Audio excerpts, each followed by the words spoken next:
Palabra de Dios esta noche para todos nosotros. Algo de lo que se mencionó hoy vamos a hablar también esta noche en el Evangelio de Juan, capítulo 12, versículo 1 al 8. ¿Está ahí puesto, no, el versículo? No, ahí está. Yo siempre pido una mano para que lo puedan leer, ¿puede ser? Una voz femenina o masculina, la que fuera, que lo pueda leer. Vino Jesús a Betania, donde estaba Lázaro, el que había estado muerto, y el que le había resucitado de los muertos. Y le hicieron allí una cena. Marta servía, Lázaro era uno de los que estaba sentados a la mesa con él. Entonces María tomó una libra de perfume de nardo puro, de mucho precio, y ungió los pies de Jesús y los enjugó con sus cabellos, y la casa se llenó del olor del perfume.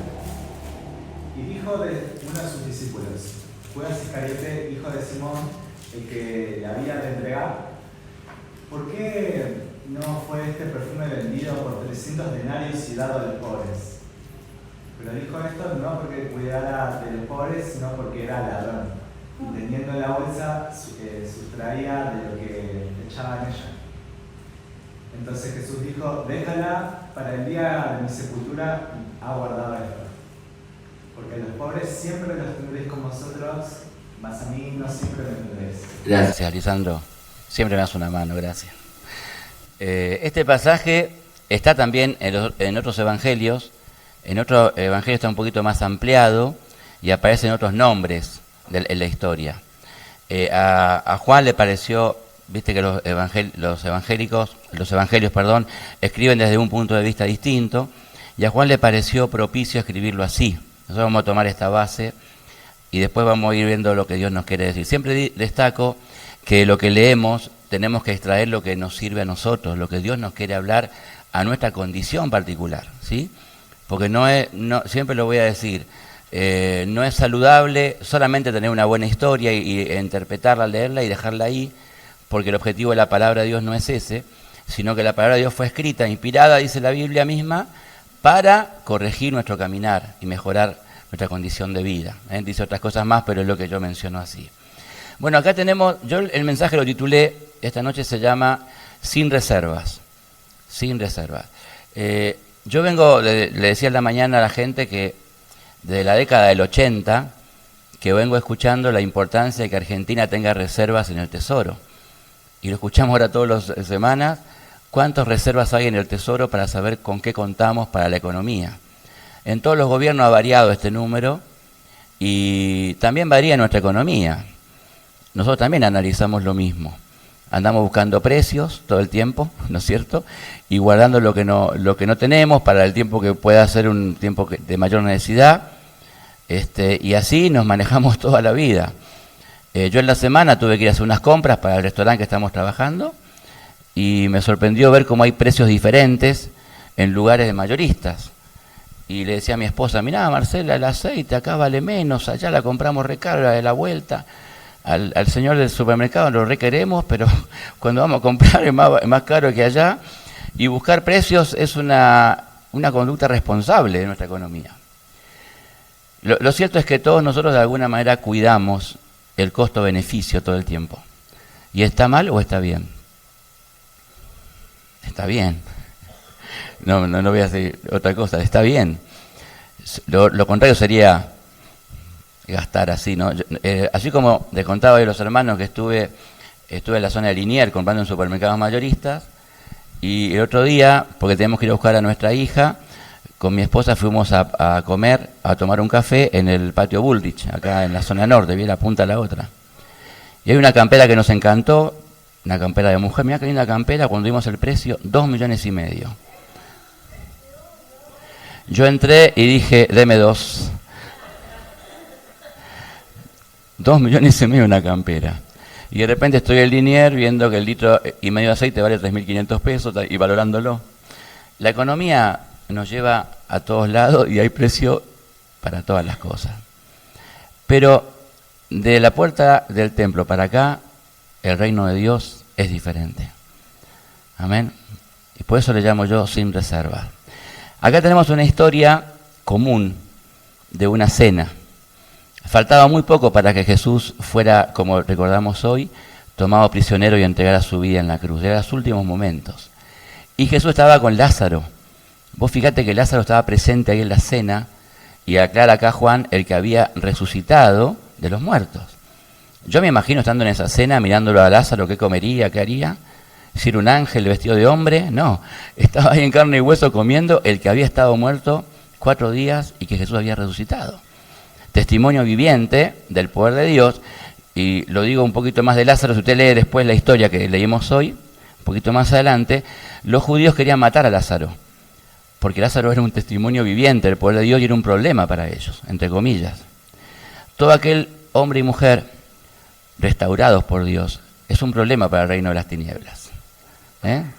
Así que no se extrañe cuando usted tenga alguna persecución en su trabajo o alguien piense mal de usted o lo critique, porque usted mantiene la fe que lo sostiene, que nos salva, que nos afirma.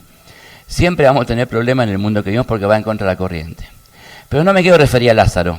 Estaban ahí comiendo, dice la palabra que había una mujer ahí, Marta, que servía la mesa, así como cuando los sábados estamos acá y servimos la mesa, o hay un social, un evento en un campamento, sirviendo la mesa, atendiendo, y viviendo lo que sería una escena común de un encuentro de amigos.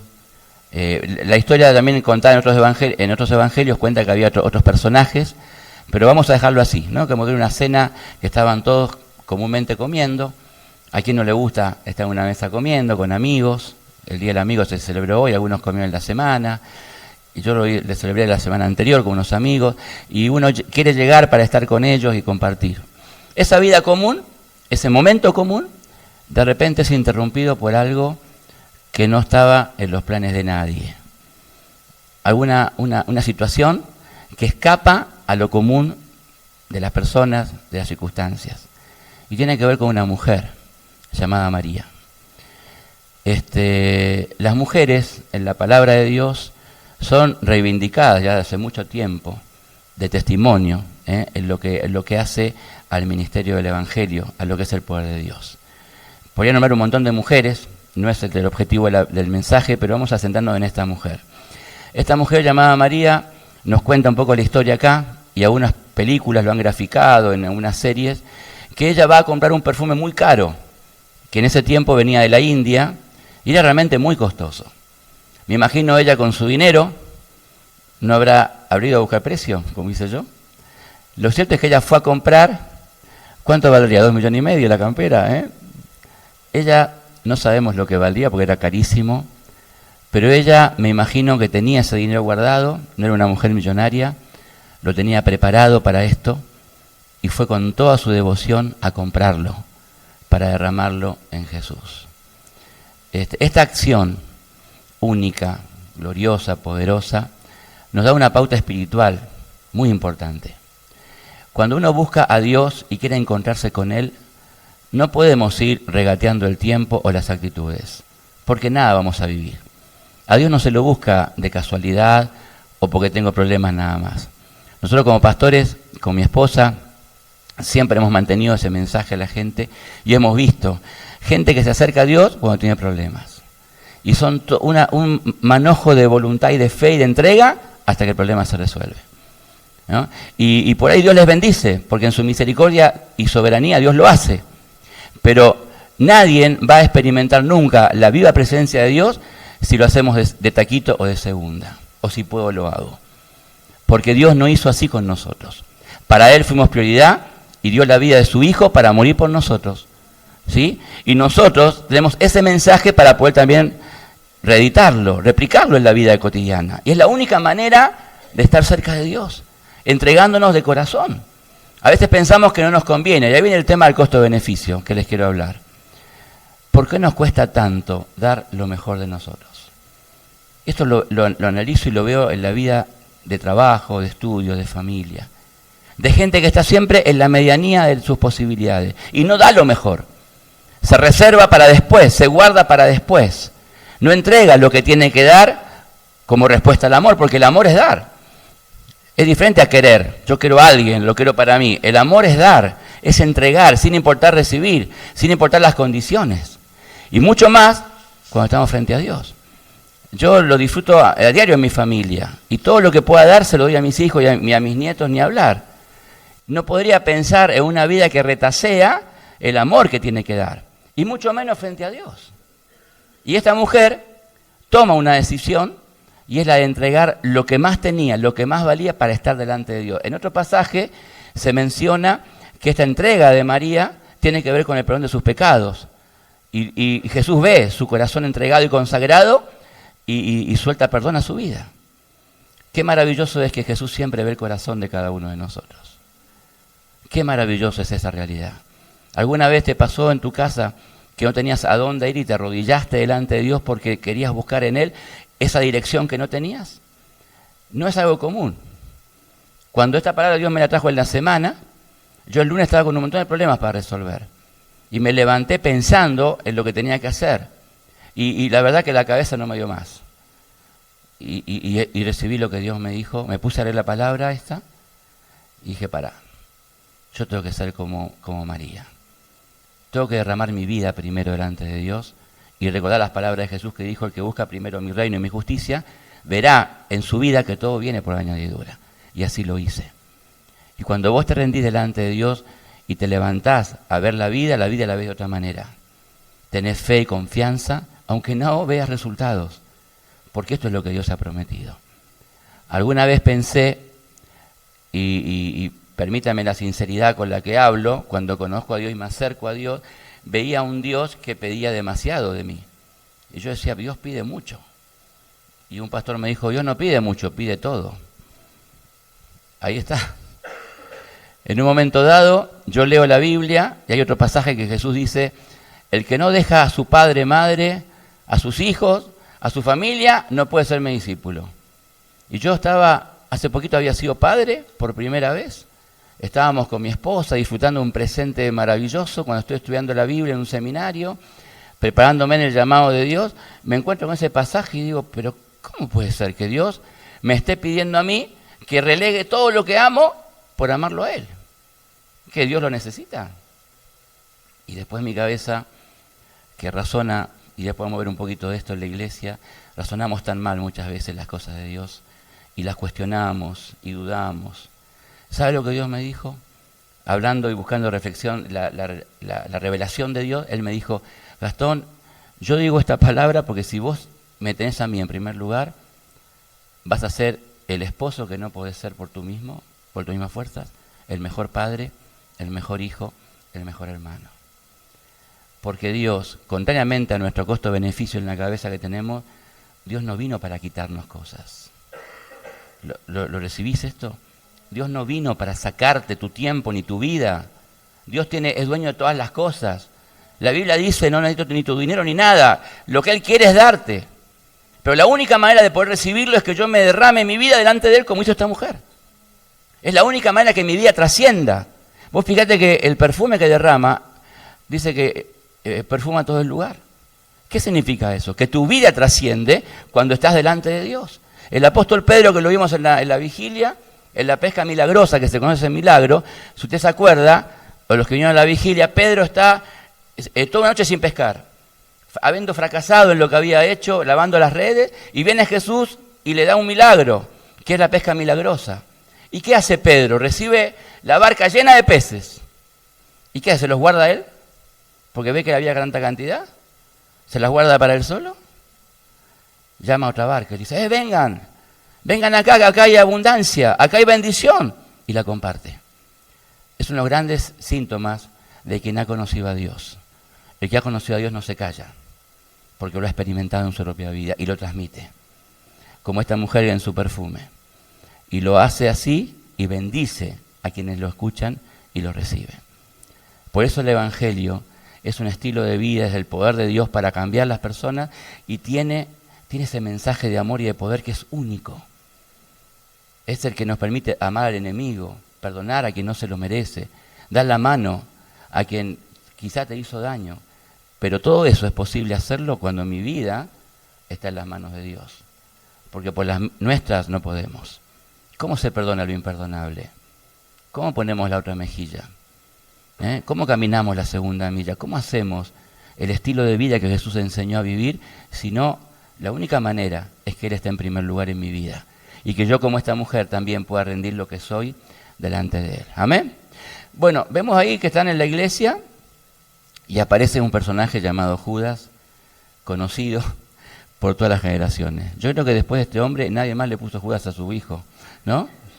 Quedó ahí en la historia, relegado. Y Judas, mirá cómo dice la Biblia que era ladrón. No sé si alguna vez lo leíste esto. Y Judas tenía la bolsa de las ofrendas. Y él recibía las ofrendas y robaba. Y Dios lo sabía. Dios lo sabía. Por eso está acá en la palabra. Dios ve el pecado de todos nosotros. Y a veces permite que nos equivoquemos, no para condenarnos, sino para que aprendamos de los errores. En algún momento Él lo va a sacar a luz y lo va a revelar. Y bueno, no es este el mensaje de Judas, pero Judas transmite un pensamiento que los discípulos, ninguno estaba hablando acá con Judas, pero en otro pasaje del Evangelio nos dice que los discípulos también hablaban con Judas de esto. Por acá, analicé un poquito esto. Yo cuando lo leí la primera vez también, la segunda lo trataba de analizar, no esta semana, sino cuando conocí al Señor, leía la Biblia, parece que Judas tiene razón lo que dice. ¿O no? Él dice, más allá que aclaran que era para robar, él dice una verdad. Porque la iglesia de Dios en ese tiempo, como también en los tiempos de los Hechos, y como gloria a Dios, acá en Barrio Norte lo queremos hacer, se preocupaba de los pobres y tenía que preocuparse de los pobres. Especialmente las viudas que tenían prácticamente eran de una segunda clase en la sociedad de aquel tiempo. ¿Quién se encargaba de las viudas? La iglesia. La iglesia naciente del Dios Todopoderoso se encargaba de los pobres y ayudaban a mucha gente. Entonces viene Judas y dice una verdad. Dice, ¿no podría haberse vendido este perfume y haberse ayudado a un montón de pobres en lugar de derramarlo acá? Es un razonamiento lógico que tiene que ver con nuestra mentalidad. Dice, che, es verdad. De última, no sé, el argentinismo nos sale, ¿no? Sacar esa ventaja de decir, bueno, che, podemos hecho otra cosa y quedar bien igual. Haber hablado, haber orado. ¿Qué pensamos de esto? La iglesia de Dios, en los años que yo he vivido en el ministerio, siendo integrante de los jóvenes, sirviendo a Dios, muchas veces he visto estos razonamientos. Con tristeza lo digo. Porque a veces la iglesia razona demasiado las cosas en lugar de escuchar lo que Dios está diciendo. Me voy a meter en un terreno un poco delicado, pero lo hago con todo el amor de Dios. Cuando yo conozco a la iglesia evangélica bautista, tenía más o menos 12 años, yo me enamoré de la iglesia. Porque justamente hoy lo decía Luis cuando empezó el culto. Yo amaba llegar a la iglesia y encontrarme con mis hermanos y amigos. A los 12 años empecé. Tenía mis amigos de esa edad y compartíamos los sábados, los domingos. Y yo esperaba toda la semana para estar el fin de semana en la iglesia. ¿Por qué? Porque me gustaba la familia que éramos. Y lo sigo disfrutando porque tengo mis mejores amigos de aquella época. Y compartimos la semana pasada, el Día del Amigo, recordando todas esas épocas que vivíamos. Me gustaba eso y me gustaba el estudio de la Biblia. Cómo se estudiaba la Biblia por edades, se profundizaba, se hablaba. Aprendí un montón en la escuela dominical, desde niño, desde esa edad. Y siempre no me fui nunca más de la iglesia. Pero cuando fui creciendo y fui siendo un poco más rebelde, en el buen sentido, en el mejor de los sentidos, queriendo servir a Dios y romper estructuras, ir al frente, ir a caminar, me di cuenta que a veces la iglesia era presa de un problema parecido al que estamos viendo acá. Cuando anteponemos al Espíritu Santo de Dios, la organización humana, que creemos que es la mejor vía posible para alcanzar un buen objetivo. Parece medio raro lo que estoy diciendo, pero déjame decirte esto. Cuando la iglesia de Dios se mueve, y así lo dice el libro de los Hechos, lo importante es que se mueva guiada por el Espíritu Santo y no por las personas. ¿Se entiende esto? Porque uno en la historia de la iglesia a veces ve que muchas iglesias son iguales y pensando que imitar a otras nos va a permitir tener cierta seguridad para lo que tenemos que hacer. Pero si vos te pones a pensar, el Espíritu Santo de Dios es creativo. Y nosotros somos distintos, somos personas diferentes, por lo tanto lo que Dios va a hacer no tiene por qué ser igual a otros. Mira, esto que te digo, para que veas, los que tengan un poco de memoria, yo me acuerdo que en los tiempos de tantos años de iglesia queríamos servir a Dios en la calle, predicar, éramos muy jóvenes, teníamos que cantar los coritos que se cantaban con Anacondia, un evangelista. Y si no cantábamos El hombre de Galilea, o si no cantábamos El poder de Dios, y todas, eran lindas canciones, pero es como que Dios no se presentaba. Lo que les digo es verdad, ¿eh? Cantábamos esos coritos y ya nos sentíamos animados. Así también, en la iglesia, que quizá uno conoce más de otros tiempos, si no se cantaban himnos, es como que no estábamos haciendo la voluntad de Dios o la sana doctrina. La iglesia a veces es presa de la cultura, de la costumbre, de los tiempos de atrás, los tiempos que se vivieron. Y a veces los queremos imitar, acá, allá. Pero la grandeza de la iglesia de Dios es cuando es guiada por el Espíritu Santo. ¿Amén? Y tiene que seguir el camino. Y de cuando Él nos guía y nos muestra, ahí ponemos la estructura, la organización. Está todo bien, más que bien. Pero no hagamos primero lo que va segundo. La guía del Espíritu Santo de Dios tiene que guiarnos hacia donde tenemos que ir. Y detrás de eso organizamos y hacemos todo bien. Lo tenemos que hacer. Porque yo venía de una iglesia, por eso me enamoré de la iglesia ahorita, porque yo venía de una iglesia donde era todo improvisado. Y eso no es bueno. No es saludable, no es conforme a la voluntad de Dios. Cada cosa tiene su lugar y tiene su tiempo y su espacio. Amén. Me extendí un poquito con esto, pero quiero aclararlo, porque cuando Judas se enfrenta con esta verdad, todos se callan. Y en otro mensaje, en otro evangelio, todos opinan lo mismo. Y Jesús lo frena. Y lo que Jesús le va a decir nos tiene que también revolucionar a nosotros. En primer lugar, cuando están hablando de esta mujer, Jesús suelta una palabra, según lo que leímos acá. ¿Qué le dice Jesús, la primera palabra? ¿Lo tenemos ahí? A ver si lo podemos poner, las palabras de Jesús en el versículo 7. Ahí está, esa primera palabra. Hay una coma ahí, ¿no? Déjala. ¿Qué significa esa palabra? Estamos en un contexto donde lo que hizo María era un desastre para la visión de ellos. Una mujer que interrumpa así, que traiga un perfume caro, que haga todo esto, salió de lo común, criticada, estaban todos señalándola como que era un error lo que estaba haciendo. Y Jesús se levanta y dice, déjala. ¿Qué significa esa palabra, déjala? La defiende. ¿Qué más? La acepta.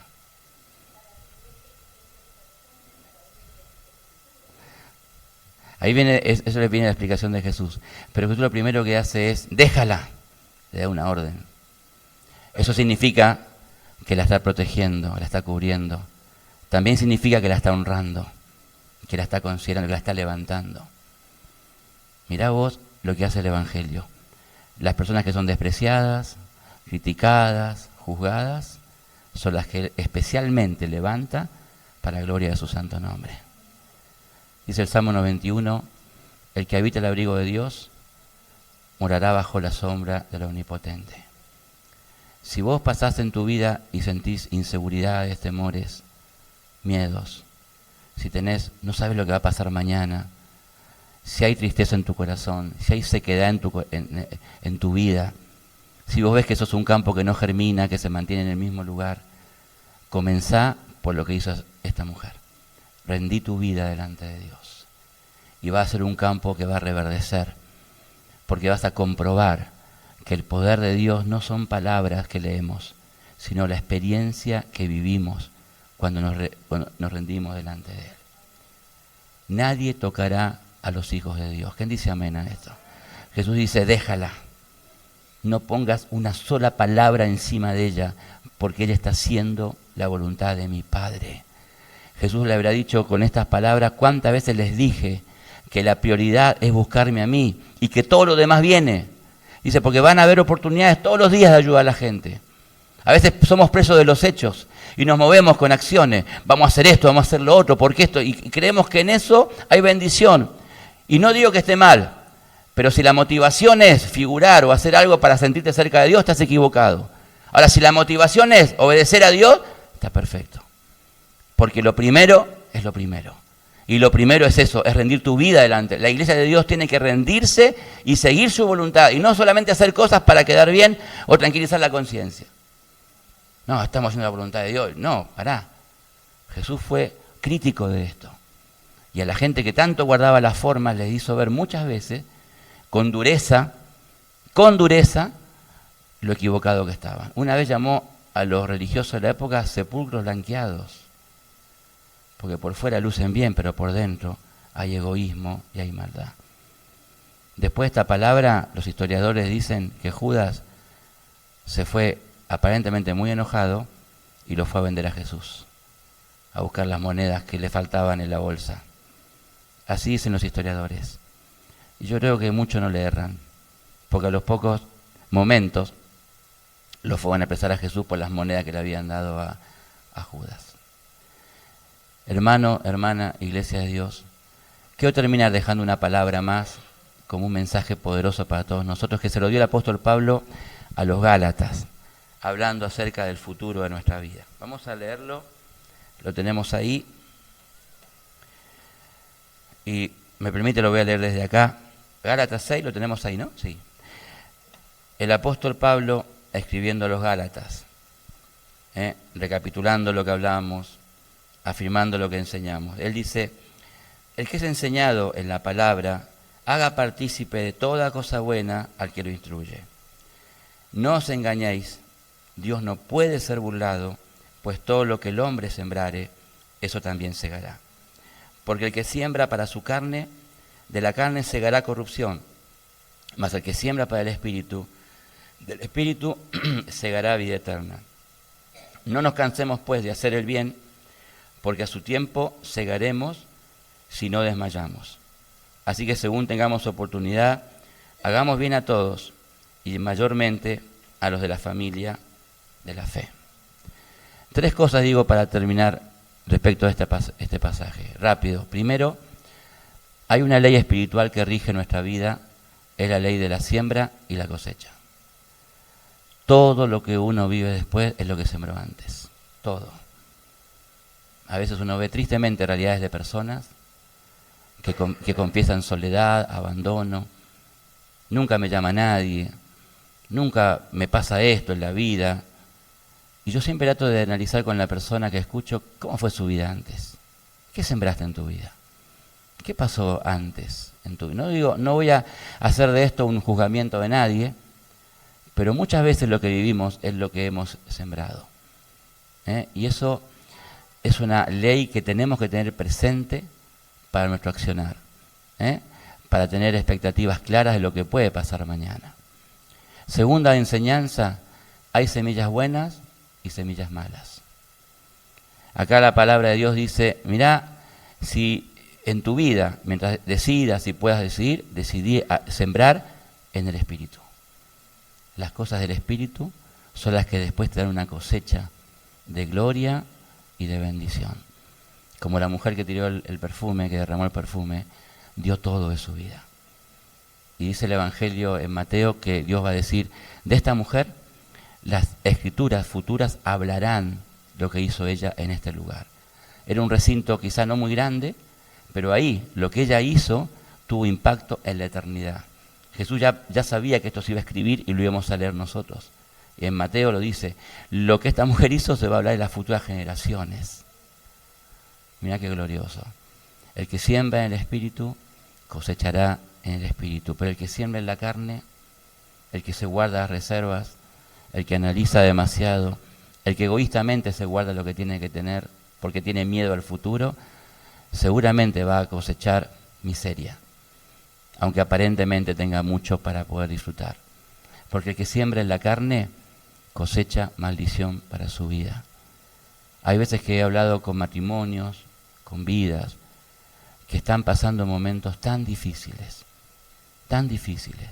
matrimonios de años. El otro día hablé con un amigo querido que después de 30 años de casado está viviendo separado de su esposa hace 2 meses. Y son hijos de Dios los dos. ¿Sabes con qué dolor lo escuchaba? Porque yo los conocí cuando estaban de novios, y el futuro, y hablaba con él, y que es mi amigo, y le decía: ¿qué es lo que fuiste sembrando en tu matrimonio? ¿Qué es lo que pasó? Actividades de iglesia, siempre sirviendo a Dios. Ponele, ¿no? Sirviendo a Dios. O quizás sirviendo a sí mismo. Es muy delicado el tema, la línea es muy delgada. No podemos tapar, a veces, y perdón que me extienda en esto, en los matrimonios no se puede tapar las carencias con la vida de la iglesia, ni menos con tu trabajo, ni con otras cosas. ¿De qué hablan los matrimonios cuando están juntos? ¿Hablan de lo importante, de lo urgente? ¿De qué hablan? ¿De la televisión, de Netflix, de La Voz Argentina? ¿De qué hablan? Por supuesto que uno ve un programa y puede charlar, che, ¿a quién eligieron? ¿Qué pasó? Pero hablamos las cosas importantes, sembramos en un matrimonio las cosas que son de Dios. Le damos lugar a Dios en primer lugar. Porque el matrimonio se puede venir abajo y no nos damos cuenta. Y después nos encontramos, mirá lo que pasó. Pero las cosas no pasan de un día para el otro. Esta es la tercera enseñanza que les quiero dejar de este pasaje. Dice la palabra de Dios, a su debido tiempo viene la cosecha. ¿Qué significa esto? Que hay procesos que son más lentos que otros y algunos son más rápidos que otros. Pero nada ocurre si no es a su debido tiempo. Por lo tanto, no desmayes de hacer el bien. No dejes de hacer la voluntad de Dios, aunque no veas resultados. Porque Dios jamás es deudor de nadie. Como lo leímos antes, lo leyó los chicos. En aquel día, Él te va a reconocer todo lo que diste, todo lo que dimos, cuando lo hemos dado de corazón y de amor al Señor. Eso es lo que Dios demanda de cada uno de nosotros. Porque nosotros somos ese perfume de alabastro que se derrama delante de Dios. Nosotros. Y en lugar por ahí de cuidar tanto lo nuestro, tanto nuestras prioridades, tanto nuestro tiempo, si le damos a Dios el primer lugar y hacemos lo que Él nos dice, no digo que seamos locos acá, que pródigos y desparramemos todo, no, que te guíe el Espíritu Santo, pero que te guíe Él, no tu egoísmo, ni tu necesidad, ni tu temor, ni tu miedo, nuestros miedos, sino que Él nos guíe y veremos la cosecha que Dios quiere que disfrutemos y que veamos. Yo creo que acá en la iglesia de Barrio Norte hay un gran presente. Y se lo dije al pastor Daniel cuando él nos invitó a mi esposa y a mí a trabajar con ustedes y vine a algunas reuniones. Yo le dije al pastor, mis palabras fueron, pastor, acá hay un potencial muy grande. Y él me dijo, sí, acá hay un potencial muy grande, acá hay gente preciosa en medio de ustedes. A mí me hace muy feliz llegar a la iglesia, abrazarme con uno, con otro y saber lo que son, lo que están viviendo. Hace poco vino una señora de Santa Cruz que vino con su hija y ahora se volvió, y vino el marido que viene a la mañana y ella se enganchó enseguida a trabajar con la gente mirando la calle y me felicitó, ella se volvió y el otro día me mandó una ofrenda para que podamos trabajar. Estamos haciendo cosas, no sé si los sábados u otros días más, lo que haremos con los niños, lo que haremos en el barrio, pero hay grandes cosas de parte de Dios. Y Dios está esperando para hacerlas, que haya corazones dispuestos como los de esta mujer. Y se lo digo así porque yo también lo estoy buscando día por día. Señor, ¿qué es lo que quieres de mí? ¿Qué es lo que no te entrego? ¿Qué es lo que tanto me cuesta? En tu vida, en tu matrimonio, dar lo mejor, dar lo que Él quiere que demos. Y Él, lo que tenga en sus manos, amén, lo va a prosperar, lo va a bendecir, lo va a multiplicar. No tengas temor, no tengas miedo. Dios existe y tiene poder y se manifiesta en aquellos que le buscan de corazón. Amén.